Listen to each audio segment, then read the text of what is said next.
비교 종교학이라는 그런 또 학문이 있어요.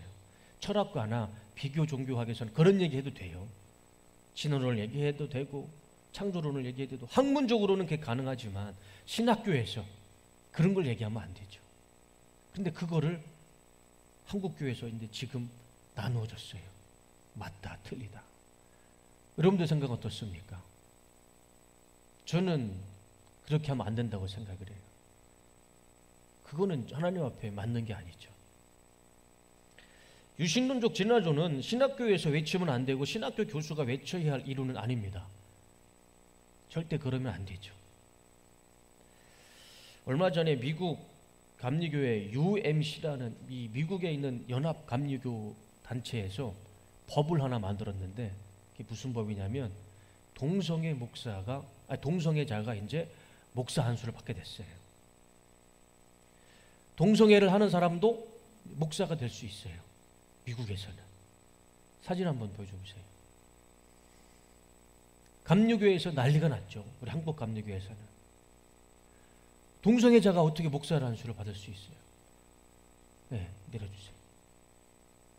저들의 신앙과 저들의 믿음은 동성애도 하나님의 뜻이고 하나님의 말씀이고 하나님의 섭리 안에 있는 하나님의 뜻하심인 거예요. 그러지 않고는 이 동성애를 하는 사람을 목사로 세울 수가 없죠. 이거는 말도 안 되는 일이에요, 사실. 성경에, 구약 성경에, 신약 성경에 동성애를 하는 사람을 어떻게 하나님이 치료하십니까? 하나님이 엄하게 심판하세요. 이거는 죄라고 말씀하십니다. 동성애자를 우리는 감싸줄 수 있어요. 죄인으로서 우리가 품어줄 수는 있습니다. 그러나 그 동성애는 우리가 감싸주면 안 돼요. 그걸 허락해서는 절대 안 됩니다. 하나님이 말씀하시는 거예요. 하나님이 기준이에요. 근데 그거를 다 뒤집어 엎고 동성애를 하는 사람을 목사로 세워서 강대상에서 하나님의 말씀을 증거하게 합니다. 시대가 참 이상하게 흘러가는 것 같아요. 미국도 그렇고 우리나라도 그렇고. 이런 현실 속에 저는 이제 목사다 보니까 이런 게 참 눈에 잘 들어오는 것 같아요. 이런 소식들을, 정보를 듣다 보면 제일 걱정되는 게 우리 아이들이 제일 걱정돼요. 우리 아이들이 이제 살아가야 할 그 앞으로의 환경이 정말 기준이 애매모호한 시대가 됐어요. 선과 악이요, 이게 구별이 안 돼요. 한국교회에서도요, 신학교에서도 유신론적 진화론이 맞다라고 얘기하는데 세상에서는 더 심하면 심하지. 그게 더 분명하게 세워지진 않잖아요. 감리교회에서는 동성애자 목사 안수를 받고 동성애 그거를 결혼한 것을 합법으로 만들고 그럴 수는 없어요. 그럴 수는 없는데 그게 당연하듯 시대는 그렇게 변하고 있는 것 같습니다.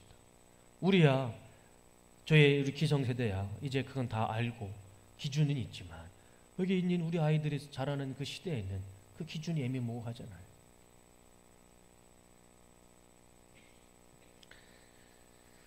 예수님께서 유대인들에게 휘칠한 무덤 같은 자라고 하나님 예수님께서 크게 혼내키시죠.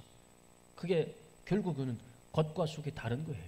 유대인들은 겉으로는 되게 멋있고 거룩한 척했지만 그 속은 휘칠한 무덤처럼 이 안에는 썩는 시체가 있는 거예요. 그러니까 지금 우리가 보기에는 모든 것이 거룩하고 모든 것이 잘 되어 있는 것 같은데 그 속을 정말 면밀히 들여다보면 많이 어긋나 있다는 것을 우리가 알 수가 있습니다. 정말 우리 시대에 우리 아이들을 위해서더라도 다음 세대를 위해서더라도 우리가 더 깨어서 기도하고 잘못한 거에 대해서 불의한 거에 대해서는 우리 한국교회가 잠잠하면 안 될 것 같아요.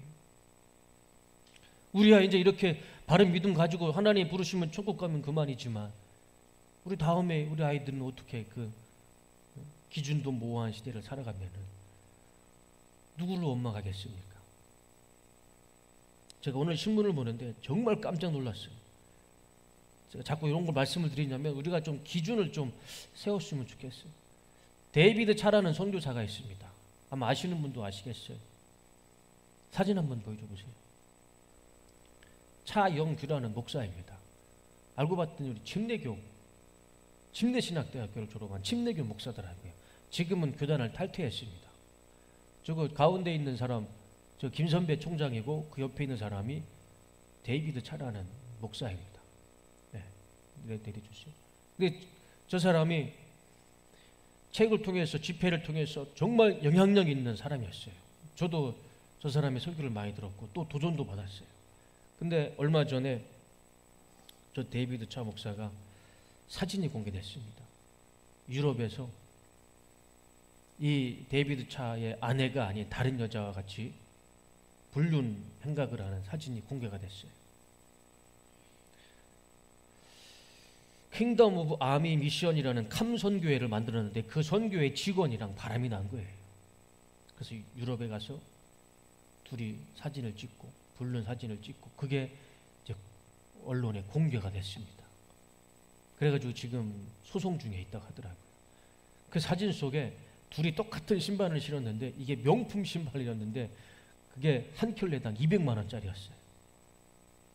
그리고 하와이에다가 20억인지 30억인지 대저택을 사놓고 그것을 하와이에다가 자기 집으로 명예를 사놨답니다.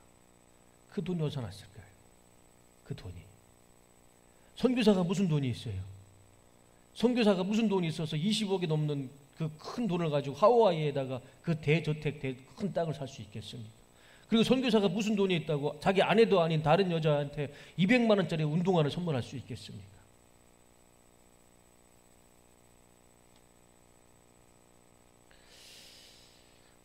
제가 너무 충격을 받았습니다. 정말 저럴 수도 있구나. 분당 우리 교회 이찬수 목사님의 이런 이제 목사들의 사역자들의 이런 행동을 보면서 한 말씀 하셨어요. 그 목사를 보고 지적하지 마라. 정신 차려야 할 사람들은 목사다. 왜냐하면 다음 순사가 내가 될 수 있다. 근데 그 말씀이 맞는 것 같아요. 참 시대가 좀 우리가 정말 상상할 수 없는 시대로 돌아가는 것 같고 흐르는 것 같습니다. 저는 유튜브를 보면서 그 유튜브 속에서 수많은 사람들이 설교를 합니다. 성경을 막 해석하고 영적인 것을 막 풀이하고 얼마나 많은지 몰라요. 다 좋은데 정말 유명하고 은혜가 되고 다 좋은데 이거 하나만큼 우리가 좀 구별할 게 있어요. 그 사람이 아무리 지혜롭게 설교를 하고 은혜를 주고 정말 막 능력을 일으킨다 하더라도 그 사람의 생활을 잘 보셔야 될 것 같아요. 그 사람의 생활이 엉망이고 이렇게 데이비드 차 같은 사람처럼 자신의 아내가 아닌 다른 여자같이 불륜 행각을 하고 헌금을 자기 개인적으로 유용으로 쓰고 과연 하나님이 그런 사람을 통해서 역사하실까요? 하나님이 사람이 없어서 그런 사람을 통해서 역사하실까요? 제가 그 반응을 보고 깜짝 놀란 게 그 데이비드 차라는 사람을 옹호하는 사람이 얼마나 많은지 몰라요. 용서해줘라. 용서해줘라. 예수님은 70번을 7번이라도 용서해줘라고 했는데 왜 자꾸 그 사람을 비판하느냐. 그런 여론이 엄청 많이 생겼어요. 근데 여러분들 어떻게 생각하십니까? 그걸 옹호해줘야겠습니까?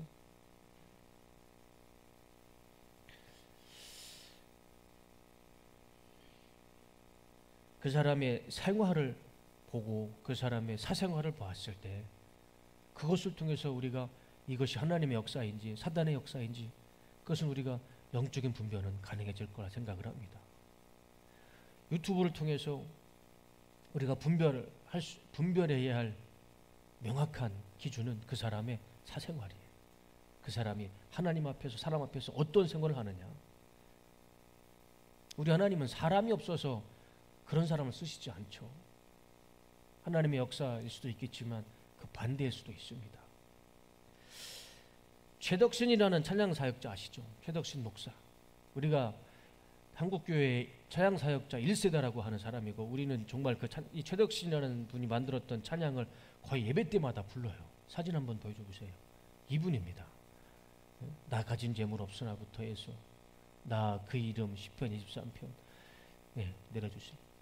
저분이 정말 한국교회 복음성가에 부흥을 일으켰던 분이에요. 근데 지금 저 사람이 지금 한국에 없습니다. 어디에 있을까요? 일본에 있어요. 한국에서 사역 못합니다. 왜 그러냐면 찬양 집회를 가면 찬양 집회가 끝나고 호텔에 가서 여자를 불렀어요. 여자를 불러서 음란한 짓을 하고, 그 다음날 교회 가서는 또 찬양 집회를 하고, 또 그날 저녁에는 또 호텔에 가서 여자를 불러서 음란한 짓을 하고, 그리고 또 다른 사람과 불륜을 저지르고, 그걸 누가 고발했냐면 최덕신의 아내가 그것을 고발했어요.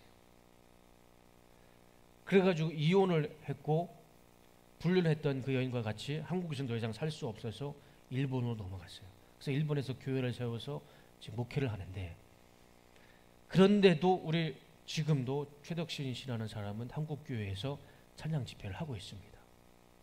이게 맞을까요? 저는 아무리 생각해도 그건 아닌 것 같아요. 아무리 생각해도, 아무리 좋게 생각해도 회개하는 사람 용서해 줘라, 분명 예수님의 말씀이지만 그 사람을 굳이 찬양 사역자로 세워서 간증 집회를 하는 게 맞는가? 우리 대한민국에 찬양하는 사람이 없어서 그런 사람을 세워야 되겠는가? 그런 의문은 항상 생깁니다. 제가 요즘 들어서 눈여겨보는 사람인, 제가 자꾸 이렇게 말씀을 드리는 이유는 좀 우리 성도님과 같이 이런 것 좀 알았으면 해서 말씀을 드립니다. 요즘 한참 막 떠오르는 신세대 사역자가 있어요. 한번 사진 한번 보여줘 보세요. 브라더 혁이라고, 박혁, 전도사도 아닙니다. 전도자예요. 전도자. 다음 사진 한번 보여줘 보세요. 저렇게 아주 민감한 주제를 가지고 내려주세요. 영상을 올리고 막 사람들을 막 병자를 일으키고 기적을 막 일으키고, 한국 사람들, 한국에서 집회를 했는데 몇백 명이 막 저 사람한테 가가지고 예배를 드리고. 근데 여러분, 저는 저 사람에 대해서 이단이다 뭐 사입이다 정죄하지는 않습니다. 그런데 우리 뚝섬교회 성도님들은 저 사람 설교 안 들었으면 좋겠어요. 도움될 게 하나도 없습니다. 저는 절대 이단이라고 하진 않았습니다. 정죄하지는 않겠습니다. 그렇지만 우리 뚝섬교회 성도님들은 제발 우리 저 박혁이라는 사람의 설교를 안 들으셨으면 좋겠어요. 그 사람의 연출 한번 보면 혹하죠. 근데 그거를 다 믿지 않았으면 좋겠습니다. 그리고 또 한 사람이 있는데, 제가 참 조심스러운데 다음 사진 한번 보여줘 보세요. 박효신 장로라는 사람이 있습니다. 군 장교 출신이고 지휘관 출신이었는데, 다음 사진을 보여줘 보세요. 이 사람이, 이 장로님이 정말 민감한, 영적으로 민감하고 이건 함부로 건드서도 안 되고, 이 영적인 요거는 신학적으로 해석하기 힘든 것들을 정말 자신의 생각, 자신의 지식으로 막 풀이를 해요. 근데 제가 장로교 장로님이기 때문에 제가 말하기가 참 불편하고 힘든데, 사진 내려주세요. 이단이라고 전 정죄하지 절대 하지 않습니다. 그런데 우리 뚝섬교회 성도님들은 저 장로님의 이야기나 간증이나 설교는 안 들었으면 좋겠어요. 안 들었으면 좋겠습니다. 우리 성도님들에게 전혀 도움이 되지 않아요. 제가 다 들어보고 그렇게 결론을 내린 겁니다. 그러니까 성도님께서 저를 믿어주시고, 박혁이라는 사람, 그리고 또 이 박효신이라는 이 장로, 이단이라고 제가 정죄하지는 않겠지만, 제가 막 감히 정죄하지는 않겠지만, 우리 성도님들은 안 들으셨으면 좋겠습니다. 도움될 게 하나도 없어요. 오히려 기준만 모호해지고 오히려 미혹될 수 있는 가능성이 더 크기 때문에 우리 성도님들은 제가 언급했던 사람들의 설교나 영상이나 그런 것들을 좀 안 보셨으면 좋겠습니다. 자, 이거는 권면을 드리는 것입니다. 권면을.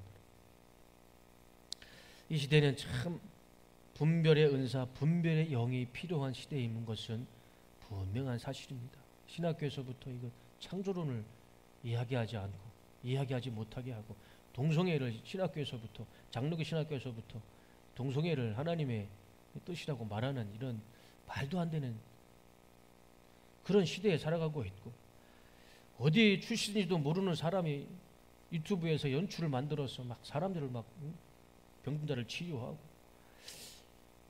장로님이라는 분이 이상한 자꾸 영적인 이야기를 하고, 기준도 안 맞고. 근데 그거를 막 사람들이 막 듣고 유튜브가 막 20만, 뭐 20회가 200만, 뭐 100만 막 조회수가 올라가고 좋아요수가 막 올라가고 그건 다 공감했기 때문에 다 공감하고 있기 때문에. 근데 그게 너무 위험하다는 것이죠. 위험하다는 것이죠. 그래서 이 시대에는 정말 우리 분별의 은사가 필요한 시대인 것 같습니다. 특히 우리 아이들에게는 더 중요한 시대인 것 같아요. 우리 부모님들이, 우리 할아버지, 할머니들이, 아버지, 어머니가 잘 분별해서 이런 것들은 잘 가르쳐 줘야 할 줄 믿습니다. 대학생이라고도 우리가 마음 놓아서는 안 돼요. 대학생들이 더 혼란해질 수 있습니다. 더 혼란해질 수 있어요. 그러니까 우리 어머니들이, 아버지들이 기준을 잘 가지셔서 가르쳐 주셔야 돼요. 그래서 우리는 더더욱더 하나님을 만나야 됩니다. 그래서 우리는 더더욱더 하나님 만나야 돼요. 수많은 미디어를 통해서, 유튜브를 통해서, 영상을 통해서 남들이 이야기하는 하나님, 그거 한계가 있어요.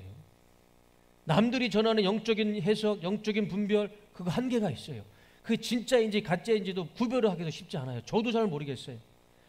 그 남들이 이야기하는 하나님, 남들이 이야기하는 영적인 체험, 진리일 수도 있고 사실일 수도 있는데 성경 말씀처럼 그게 알곡일 수도 있고 가라지일 수도 있습니다. 그런데 이 영상을 통해서 확인할 수 없는 이런 일들은 우리가 좀 피해야 될 것 같아요. 그리고 제일 중요한 거는 내가 하나님을 만나야 됩니다. 내가 하나님을 만나야 돼요. 하나님을 만나고 하나님 말씀을 깨닫고 하나님을 체험하면 기준이 모호해지지 않아요. 확실해집니다. 하나님을 만나시는 은혜가 뚝섬교회 모든 성도님들 가운데 임하시기를 주님의 이름으로 축원합니다. 그거밖에 없더라고요. 그거밖에 없어요. 내가 하나님을 만나고 내가 하나님 가운데 확신을 가져야지 흔들리지가 않아요. 우리 아이들에게 또 확실하게 말씀을 가르칠 수가 있습니다. 제가 부임 설교 시간에 제가 어떻게 하나님 말씀을 깨닫고 제가 사역자로서 포기했을 때 하나님 저에게 어떻게 사명을 주시고 제가 그것을 말씀을 드린 다음에 제 설교가 제 삶이 변했다고 말씀드렸잖아요. 하나님을 만나면, 하나님을 깨달으면 다른 사람이 말하는 게 아니고 내가 하나님을 만나면 변하게 돼요. 깨닫게 됩니다. 구별할 수 있게 돼요. 제가 이렇게 말씀드리는 것, 제가 하나님을 만났기 때문에 저는 확신 가운데 말씀드릴 수 있어요. 분명하게 말씀드릴 수 있어요. 제가 지난주 금요일에 때 욥기서 42장 마지막 절을 가지고 말씀드렸죠. 그때 욥기서의 정말 중요한 구절 42장 5절 말씀 한번 보여줘 보세요. 이전까지 욥은 자신이 고백합니다. 내가 주께 대하여 귀로 듣기만 하였사오나 이전에는 하나님을 그냥 귀로만 들었어요. 그런데 이제는 눈으로 주를 배웁나이다.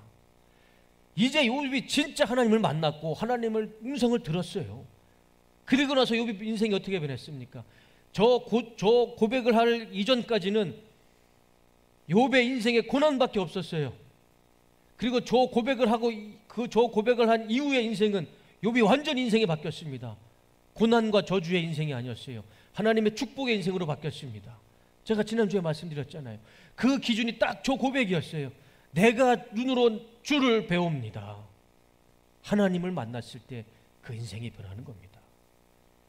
아무리 누군가 얘기하고 분명 말씀은 믿음은 들음에서 납니다. 들음에서 생겨요. 그건 분명한 사실입니다. 그렇지만 그게 한계가 있어요. 요새 욥처럼 내가 이전까지는 하나님을 들었지만 이제는 내가 주님을 배웁니다. 그 고백이 우리에게는 필요합니다.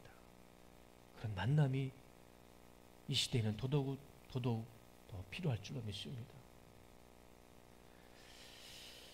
제가 기한과 때는 제가 할 수 없지만 제가 우리 성도님들과 함께 하나님 말씀을 나누는 그 시간만큼은 제가 여러분들 가운데 최선을 다해서 하나님 말씀을 전하고 또 기도할 때에 우리 성도님들은 다 정말 한 사람도 빠짐없이 우리 주일학교부터 유치부부터 노년회기까지 다 하나님을 만나고 경험해서 확신 가운데 라오디아 교회처럼 차갑고 뜨겁고 미지근하고 그런 거 말고 그냥 확신 가운데 하나님을 믿는 그런 신앙과 그런 믿음을 우리 뚝섬교회 모든 성도님들과 그런 은혜를 누렸으면 좋겠습니다.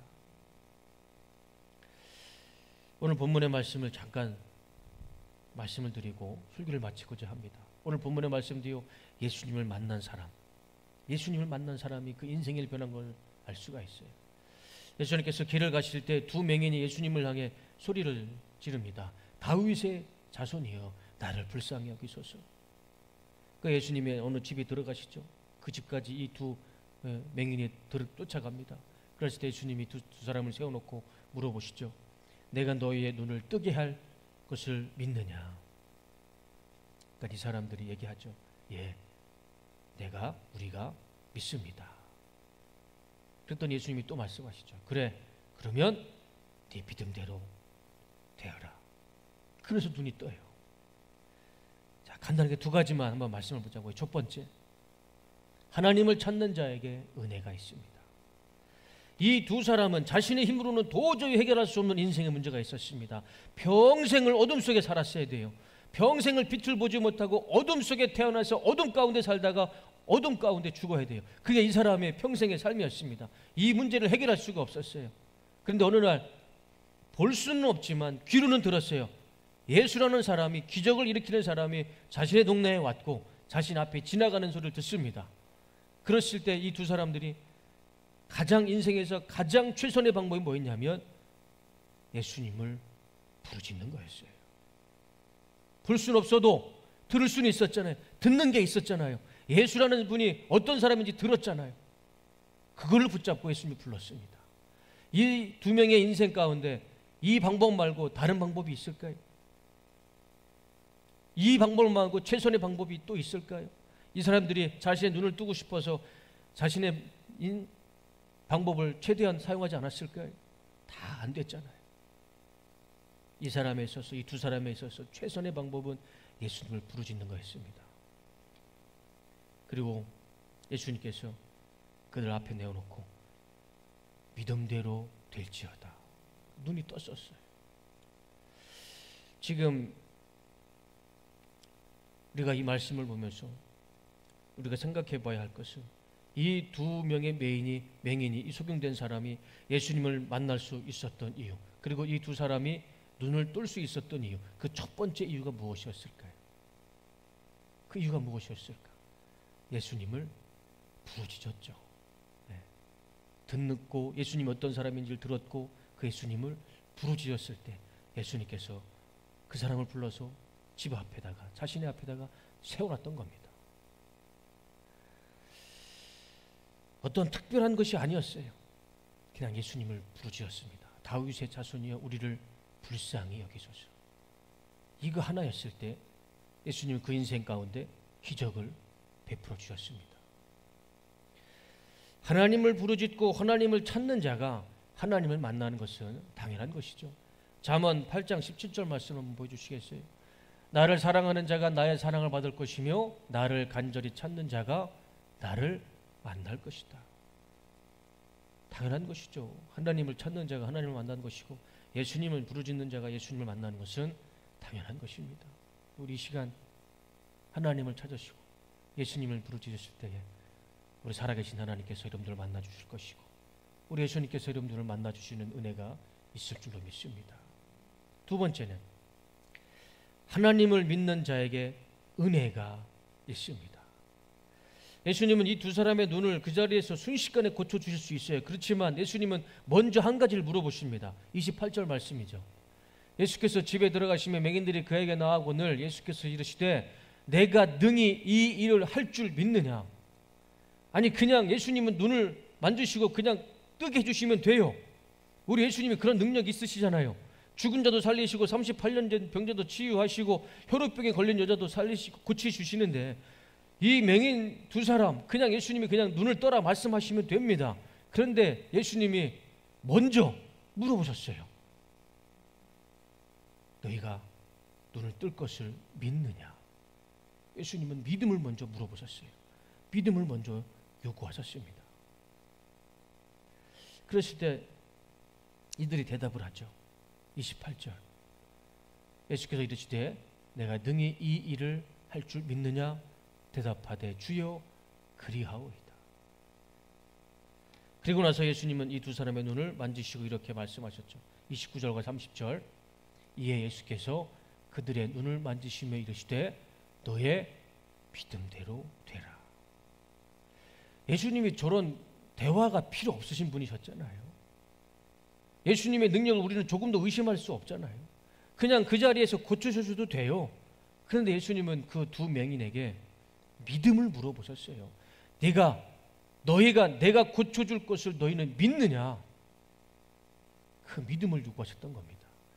만약에 예수님이 이거 없이 그냥 고쳐주셨다면, 나중에 우리 가운데 예수님을 믿지 않는 사람에게 하나님이 기적을 베푸셨으면 그 사람이 하나님의 은혜로 믿을까요? 아니면 본인의 능력으로 믿을까요? 본인의 의로, 본인의 능력으로 믿겠죠. 예수님은 우리에게 먼저 믿음을 물어보신다는 겁니다. 네가 나를 믿느냐? 네가 나의 능력을 믿느냐? 그래서 예수님께서 한 말씀 하시잖아요. 그래, 믿으면 너의 믿음대로 될 것이다. 그래서 그 자리에서 눈을 뜨게 됩니다. 지금 예수님께서 우리에게 똑같이 물어보고 있음을 믿습니다. 예수님도 우리에게 다른 걸 물어보시는 것이 아니라 지금 우리의 믿음을 물어보시는 줄로 믿습니다. 내가 나를 만나고 싶으냐?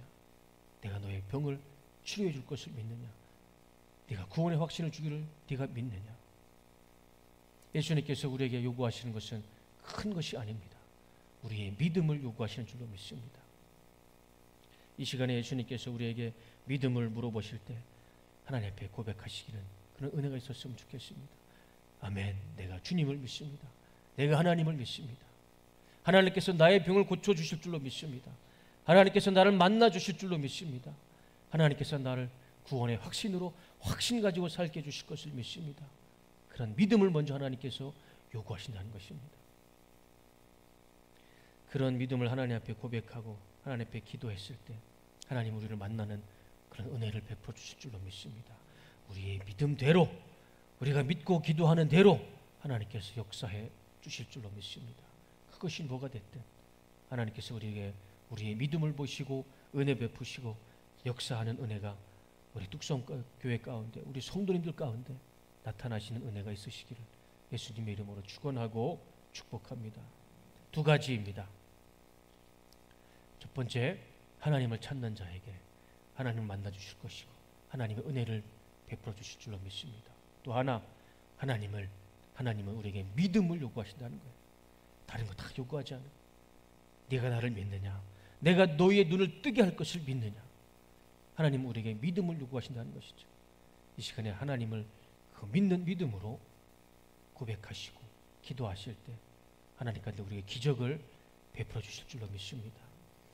하나님을 만나셔서 구원의 감격과 확신을 가지시고 하나님 주시는 회복과 은혜와 치유 가운데 확신 가지고 그 은혜 가지고 정말 이 혼탁한 시대에 기준도 없고 하나님의 말씀에 땅에 떨어지고 가치도 사라진 이 시대에 확신 가지고 흔들림 없이 하나님을 믿는 정말 하나님의 자녀, 하나님의 백성, 우리 뚝섬교회 모든 성도님 되시기를 주님의 이름으로 축원하고 축복합니다.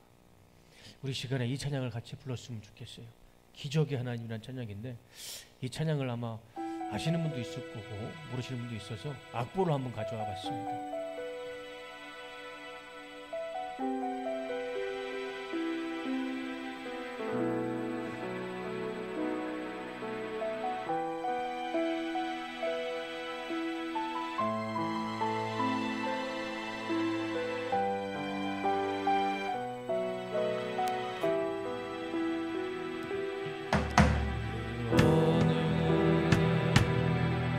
새가 그물에 걸린 같이 내 삶 속에도